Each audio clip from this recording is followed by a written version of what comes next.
Assalamualaikum dan salam Malaysia Madani. Anda bersama saya di Laila Kadir dalam Berita Pagi. Seorang lelaki ditahan bagi membantu siasatan berhubung kes seorang pengawal keselamatan yang ditemukan maut di tapak pusat perkhemahan Gunung Lang, Ipoh. Ketua Polis Daerah ACP Yahya Hassan berkata pihaknya menerima laporan daripada orang awam mengenai keadaan lelaki warga tempatan berusia 41 tahun itu sekitar pukul 2.30 pagi. Suspek berusia 31 tahun dan tidak bekerja itu mempunyai 10 rekod jenayah dan narkotik serta pernah menerima rawatan psikiatri di Hospital Bahagia Ulu Kinta, Tanjung Rambutan. Selingan awal air kencing mengesahkan suspek positif metafetamin. Dipercayai semasa kejadian, hanya suspek dan mangsa berada di tempat kejadian. Hasil bedah siasat mendapati punca kematian disebabkan penyakit jantung dengan beberapa kecederaan akibat objek tumpul dan tajam. Motif kejadian masih dalam siasatan. Pihak polis akan mendapatkan perintah reman ke atas suspek bagi siasatan lanjut di bawah Seksyen 302 Kanun Keseksaan. Di Perlis, polis menahan 22 individu warga tempatan dan Thailand dalam operasi bersepadu cegah jenayah dan penyeludup di sekitar Padang Besar. Ia melibatkan 17 lelaki, 5 wanita dan 3 dalam individu dikehendaki berkaitan kes dadah. Nilai rampasan yang telah kita dapat adalah berjumlah 1.075 juta ringgit yang meliputi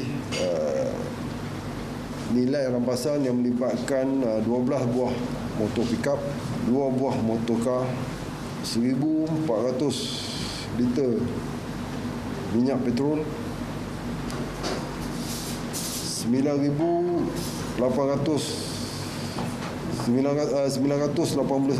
liter minyak diesel, peralatan-peralatan untuk pemindahan minyak dan juga sebanyak 69 kilogram minyak masak bersubsidi. Beliau berkata demikian di Ibu Pejabat Polis Daerah Padang Besar. Cubaan menyeludup minuman keras pelbagai jenama bernilai lebih RM500,000 gagal. Ia hasil serbuan Jabatan Kastam Diraja Malaysia JKDM Stesen Pangkalan Hulu di Pelabuhan Klang, Selangor 28 Disember lalu.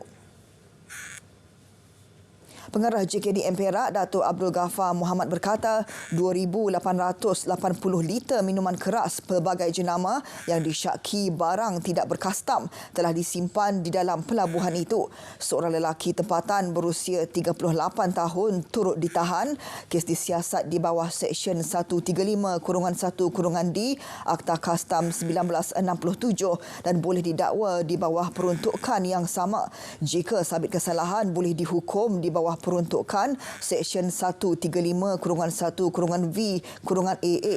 Orang ramai digesa membantu JKDM memerangi jenayah penyeludupan dan dinasihatkan tidak terlibat dalam aktiviti tersebut. Banjir di Pahang pulih sepenuhnya. Pusat pemindahan sementara PPS terakhir yang dibuka di negeri itu ditutup malam tadi. Sekretariat Jawatankuasa Pengurusan Bencana Daerah Maran memaklumkan PPS Balai Raya Kampung Baru Pertanian di Maran ditutup pada pukul 7.54 malam. PPS yang dibuka sejak 28 Disember lalu itu sebelum ini menempatkan 7 penduduk daripada 2 keluarga terjejas. Susulan penutupan PPS terakhir di daerah Maran berkenaan, Pusat Kawalan Operasi Bencana Daerah juga ditutup secara rasminya pada 8.30 malam tadi.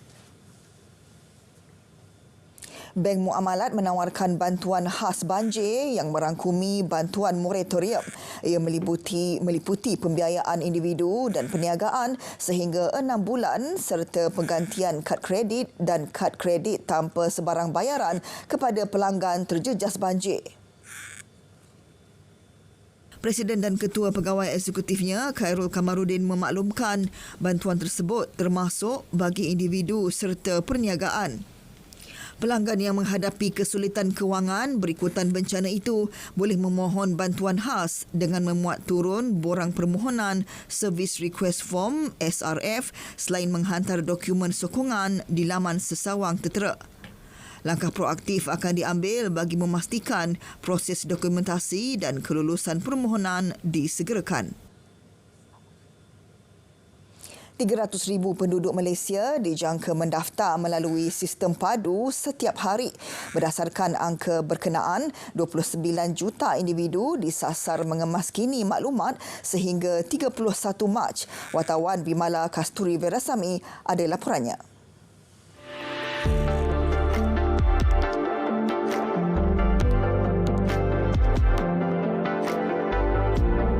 DOSEM dipertanggungjawab mengendali padu. Selain mendaftar secara dalam talian, kaunter fizikal turut disediakan.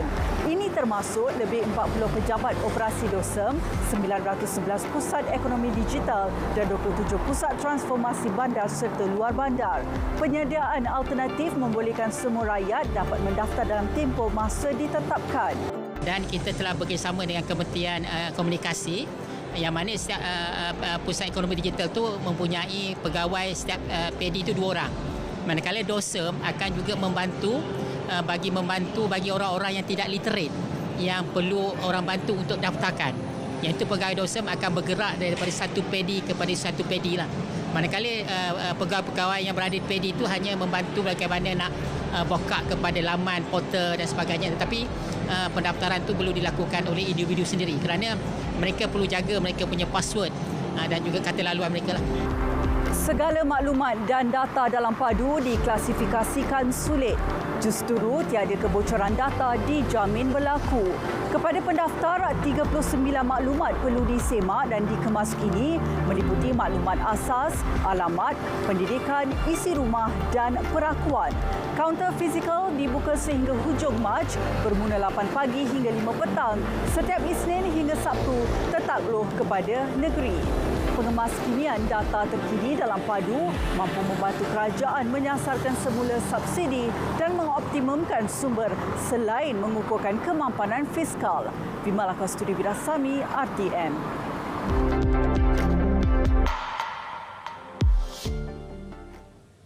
Pembinaan loji rawatan air LRA di Utara Perak hanya akan dilaksanakan selepas mendapat kelulusan kementerian atau kerajaan pusat. Menteri Besar Perak, Datuk Seri Sarani Muhammad berkata, tanpa kelulusan kementerian, tiada sebarang perjanjian berhubung perkara itu boleh dilakukan. Jelasnya perkara itu bergantung kepada keberkesanan kedua jawatan kuasa Perak dan Pulau Pinang untuk meyakinkan kementerian bagi meluluskan peruntukan pembinaan loji tersebut. Jadi kalau kita nak buat perjanjian sekarang based on what? Tak boleh sebab nanti dia punya tarif, dia punya harga pun akan ditentukan oleh kementerian bukan oleh kita. Okay? Jadi sebab itu kita setujulah lagi cepat dibuat lagi baguslah. Tapi bergantung kepada peruntukan kementerian. November lalu, Kerajaan Perak bersetuju menjual air terawat kepada Pulau Pinang selepas perbincangan antara kedua-dua setiausaha kerajaan negeri berkenaan mencapai kata sepakat. Dia punya Susulan kejayaan program setahun bersama Kerajaan Madani yang dianjurkan Disember lalu, Perdana Menteri Datuk Seri Anwar Ibrahim bersetuju melakukan program Jerayawara Madani ke negeri-negeri yang akan dimulakan di negeri Selangor. Menteri Komunikasi Fahmi Fazil memaklumkan ia bagi menyebar luas dan mempromosikan dasar serta inisiatif kerajaan kepada rakyat. Hari ini Perdana Menteri juga telah bersetuju untuk dilakukan jerayawara ataupun jelajah madani di negeri-negeri selepas pelaksanaan sambutan ataupun program setahun bersama Kerajaan Madani pada 8 ke 10 Disember yang lalu di Stadium Nasional Bukit Jalil.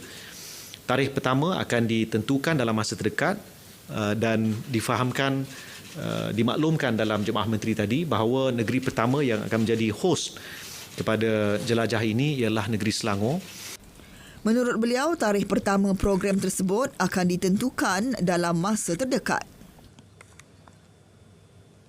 Bella dari Sungai ke Segara, Palestin pasti merdeka. Berita pagi diteruskan dengan edisi Sabah.